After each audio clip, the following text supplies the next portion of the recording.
Introducing Rapido Cabs. Lowest price guaranteed anytime, every time.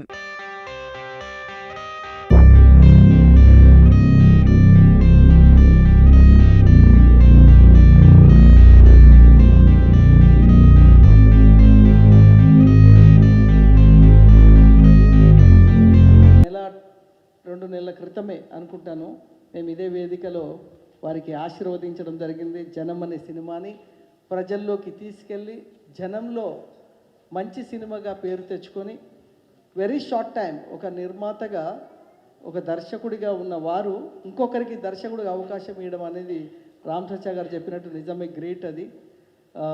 అది ఇవ్వాలంటే చాలా కష్టం. మరి వారి కంగ్రాచులేషన్ రవికుమార్ గారు, శ్రీరపు రవికుమార్ గారు కంగ్రాచులేషన్. సుమన్ గారి యొక్క క్యారెక్టర్ చూసినట్లయితే ఎక్స్ట్రాడినరీగా అనిపిస్తుంది పోస్టర్ పైన. సో చాలా బాగా డిజైన్ చేసారు అనుకుంటున్నాను Ravikumar. So all the best. ఈ సినిమా మంచి పేరు తీసుకొని రావాలి యూనిట్ అందరికీ. మరి Kiran hero, nice, congratulation, all the best. త్వరలో సినిమా కంప్లీట్ అయింది, ఫిబ్రవరిలో రిలీజ్ అని చెప్తున్నారు మా PRO box office Ramesh Kumar గారు. ఆయన ప్రతి సినిమాకి ఆయన బ్యాక్ ఉండి సినిమాని ప్రమోట్ చేయడంలో ఆయన దిట్ట. రమేష్ గారికి మరి అందరికీ ఆల్ ది బెస్ట్ చెప్తూ, ఏమన్నా ఇద్దరు క్యారెక్టర్లు ఉన్నాయా, నాది ఏమన్నా ప్రవీణ్ అనేది నేను తప్పుగా విన్నానా, ఇంత పెద్ద క్యారెక్టర్ నాకు ఇస్తున్నారు సార్, కొత్త ఆర్టిస్ట్ని కదా, ఫస్ట్ భయం వేసింది సార్. సార్ నాకు చాలా ధైర్యం చెప్పారు, నువ్వే చేయాలి, బాగుంటుంది, చాలా ఫన్ ఉంటుంది, ఈ బాడీ లాంగ్వేజ్ చాలా బాగుంటుంది, అది చేయి అని చెప్పి నాకు బాగా సపోర్ట్ చేశారు సార్. తర్వాత హీరో గారు బాగా హెల్ప్ చేశారు నాకు కంటెంట్లో కూడా, ఇట్లా చేయాలి అట్లా చేయాలని చెప్పి. ఇంకా ప్రొడ్యూసర్ గారు ఈ అవకాశం ఇచ్చినందుకు చాలా థ్యాంక్స్ సార్. మార్నింగ్, ఈ సినిమాలో నాకు ఛాన్స్ ఇచ్చిన డైరెక్టర్ రవి గారికి అండ్ ప్రొడ్యూసర్ రమణ గారికి చాలా చాలా థ్యాంక్స్ అండి. సో ఫస్ట్ టైం ఈ స్టోరీ వినగానే యాక్చువల్గా చాలా బాగా నచ్చింది. అండ్ యాక్చువల్గా నరేట్ చేసిన విధానం నాకు చాలా బాగా నచ్చింది, రవి గారి నరేషన్ కానీ, అండ్ తీసిన విధానం కూడా అలానే ఉండింది. సో ఈ సినిమా ఎలా ఉంటుంది ఏంటని, అంటే థియేటర్స్లో ఆడియన్స్ రెస్పాన్స్ కానీ ఎలా ఉంటుందని నేను చాలా ఎక్సైటెడ్గా వెయిట్ చేస్తున్నాను. అండ్ నా కో యాక్టర్ రవి కూడా చాలా హెల్ప్ చేశాడు నాకు. అంటే ఇద్దరం చాలా క్లోజ్గా అయిపోయాము మూవీలో వర్క్ చేసేటప్పుడు. అండ్ యా, థ్యాంక్ యూ అండి, థ్యాంక్ యూ. ఇక్కడికి విచ్చేసిన మీడియా మిత్రులకి, స్టేజ్ మీద ఉన్న పెద్దలకి అందరికీ థ్యాంక్ యూ వెరీ మచ్ ఇక్కడికి వచ్చినందుకు. ఇది నా ఫస్ట్ సినిమా అండి, పింకీ టైటిల్. అయితే మేము రిలీజ్ డేట్ వచ్చి మన ప్రొడ్యూసర్ గారు అనౌన్స్ చేస్తారు. ఈ సందర్భంగా నేను మీడియా మిత్రులందరికీ చెప్పదలుచుకున్న ఒక విషయం ఏంటంటే, మీకు పోస్టర్లు చూసినప్పుడు ఒక ఐడియా వచ్చి ఉంటుంది ఇది ఒక చిన్న సినిమా అని చెప్పి. సో ఇలాంటి చిన్న సినిమాలు యాక్చువల్గా ఎప్పుడు వచ్చాయి ఎప్పుడు వెళ్ళిపోయి కూడా ఆడియన్స్ తెలియదు. సో బ్రదర్ కొంచెం కాన్సన్ట్రేట్ ప్లీజ్. సో ఇలాంటి సినిమా బయటికి వెళ్ళాలంటే దానికి ఖచ్చితంగా మీడియా సపోర్ట్ అయితే 100% కావాలి. అంటే మేము కోట్లు పెట్టయితే మనం పబ్లిసిటీ చేసే పరిస్థితి కాదు. సో మీ సపోర్ట్తో, ఇది ప్రొడ్యూసర్ గారి సపోర్ట్తో ఒక మంచిగా జనాలు రీచ్ అవుతుందని చెప్పి నేను అనుకుంటున్నాను. Thank you so much. వందనం. మీడియా మిత్రులందరికీ వందనం, అభివందనం. నేను మద్రాసులో దాదాపు 1981 నుంచి మద్రాసులో ఉండటం జరిగింది.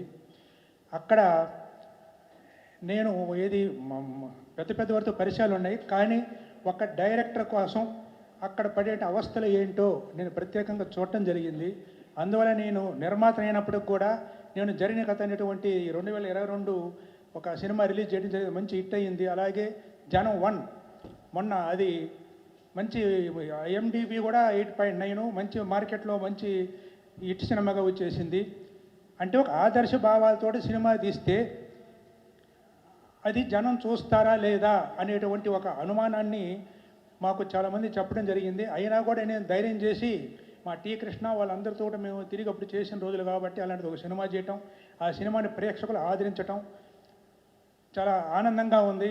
అలాగే రేపు జనం 2 అనేటువంటి సినిమాను కూడా ఇప్పుడు నిర్మాణం జరుగుతూ ఉంది.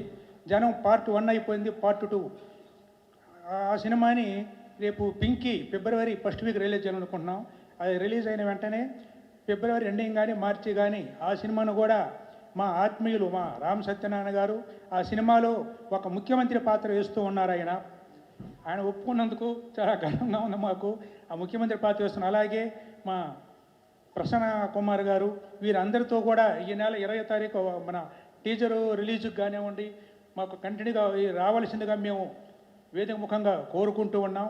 పింకీ అనేటువంటి సినిమా ఏంటి అంటే ఒక పాయింట్లో చెప్పాలంటే ఒక డైమండ్, ఆ డైమండ్ ఏమైపోయింది అనేటువంటి ఒక డైమండ్ మీద జరిగే అన్వేషణే ఈ పింకీ సినిమా అన్నమాట. ఇది ఒక ఫ్యామిలీ సెంటిమెంటు, సస్పెన్స్ ఉంటుంది. రవికి నేను డైరెక్షన్ ఇస్తానికి కారణం అతను నాకు సబ్జెక్టు వచ్చి ఒంగోలు వచ్చి చెప్పిన విధానం మీద నమ్మకం కలిగి అతను ఇప్పటివరకు నాకు వాస్తవంగా పరిచయం కూడా లేదు, వేరే వారితో పరిచయం అయ్యాడు. ఇతనికి అవకాశం ఇవ్వచ్చు అని చెప్పి నేను అనుకోని నాకు అవకాశం ఇవ్వడం జరిగింది. అలాగే అతను కూడా ఎలాంటి ఇబ్బంది లేకుండా నాకు ఎలాంటి శ్రమ లేకుండా నేను కేవలం అన్నపూర్ణ స్టూడియో పూజకు మాత్రమే వెళ్ళటం జరిగింది. గుమ్మడికాయ కొట్టే వరకు నేను దాంట్లో జోక్యం చేసుకోలేదు. ఆ సినిమాను పూర్తి చేసి ఈ రోజున ఈ వేదిక మీదకి తీసుకొని రావడానికి కారణమయ్యాడు. రవి ఎంత కష్టపడ్డాడో నాకు తెలిసి రవి కన్నా ఎక్కువ వాళ్ళ తమ్ముడు ఎక్కువ కష్టపడిన మాత్రం నాకు తెలుసు. ప్రొడక్షన్ యొక్క వాల్యూస్ మొత్తం ఆయన ఏది టీం వర్క్ అంతా చూసుకుంటూ నేను ఎప్పుడన్నా గమనిస్తూ ఉంటే రవి కన్నా ఎక్కువ అతనే కనిపిస్తూ ఉండేవాడు. అతనికి అలాగే ఈ టీములో పనిచేసిన ప్రతి ఒక్కరికి కూడా నేను హృదయపూర్వకంగా ధన్యవాదాలు తెలియజేస్తూ ఉన్నాను. సత్యానంద గారి దగ్గర నుంచి మన కిరణ్ని రవి తీసుకొచ్చి సార్ ఇతను హీరోగా పెడతాను అని చెప్పన్నప్పుడు ఓకే రవి నీ అభిప్రాయాన్ని నేను ఏకీభవిస్తాను, అలాగే చేయమని చెప్పన్నాను. మా మీడియా సోదరులందరూ గతంలో నాకు ఏ విధంగా మీరు సహకారం అందించారో అలాగే మీరు పూర్తి సహకారం అందిస్తూ ఉండాలని అందిస్తారని చెప్పని కోరుకుంటూ నేను మరొకసారి అందరికీ ధన్యవాదాలు తెలియజేస్తూ సెలవు తీసుకుంటాను. పింకీ మంచి టైటిల్, అంటే హిందీలో అమితాబ్ బచ్చన్ గారిది చాలా పెద్ద హిట్, చాలా పెద్ద నేమ్ వచ్చింది.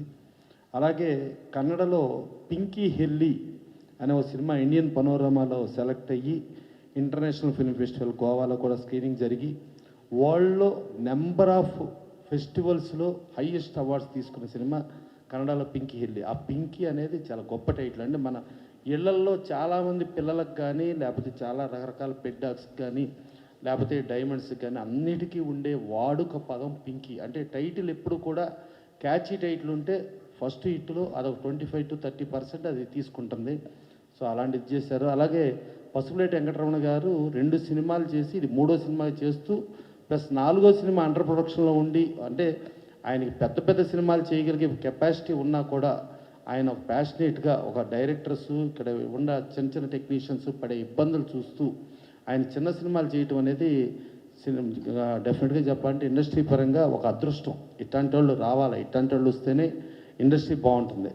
అలాగే రవికుమార్ గారు, సో ఆయన డైరెక్టర్గా పెట్టుకుంటే జనరల్గా ఏంటంటే ఫినిష్ అయ్యే టైంకి డైరెక్టర్కి ప్రొడ్యూసర్కి గొడవలో గోలా ఉండటం చాలా చూస్తూ ఉంటాం. అలాంటిది ఒక ప్రొడ్యూసర్ నేను జస్ట్ కొబ్బరికాయ కొడతానికి వెళ్ళాను, తర్వాత మొత్తం డైరెక్టర్ వాళ్ళ తమ్ముడు మొత్తం ఉండే చేసుకున్నారు అని అంటే వాళ్ళు డైరెక్టర్ ఎంత బాధ్యతాయుతంగా ఎంత పర్ఫెక్ట్గా వ్యవహరించాడో అర్థమవుతుంది.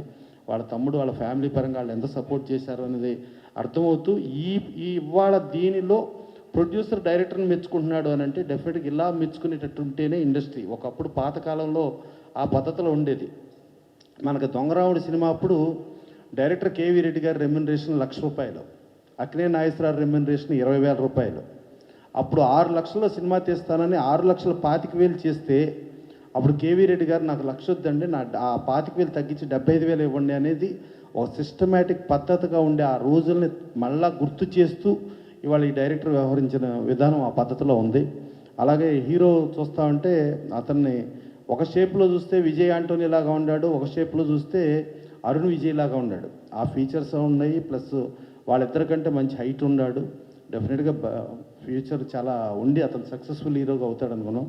సరే పక్కన ఇంకొక ఆర్టిస్ట్ ఆయన కూడా ఇంట్రడ్యూస్ చేస్తే ఆయన అదే తమిళ సినిమాలో కామెడీలో ఇవాళ నెంబర్ 1గా ఉన్నాడు, ఆ గెటప్లో ఉన్నాడు. డెఫినెట్గా ఆ రేంజ్కి ఎదగాలని కోరుకుంటూ ప్లస్ మోర్ ఓవర్ పిఆర్ఓగా బాక్స్ ఆఫీస్ మనకి ఎదురుగుండా ఛానల్స్ ఇది కెమెరాలు చాలా ఎక్కువ తెప్పించగలిగాడు. అదే కాకుండా ఒక యాంకర్ బిల్లును కూడా మాకు కాపాడుతూ మా ప్రొడ్యూసర్లకు ఉపయోగపడుతూ యాంకర్గా కూడా వ్యవహరిస్తున్నాడు. డెఫినెట్గా థ్యాంక్ యూ రమేష్ గారు. ఇలా మాకు పొదుపు మార్గాలు చూస్తే మేము ఇంకెన్నో సినిమాలు తీయటానికి పనికి వస్తుంది.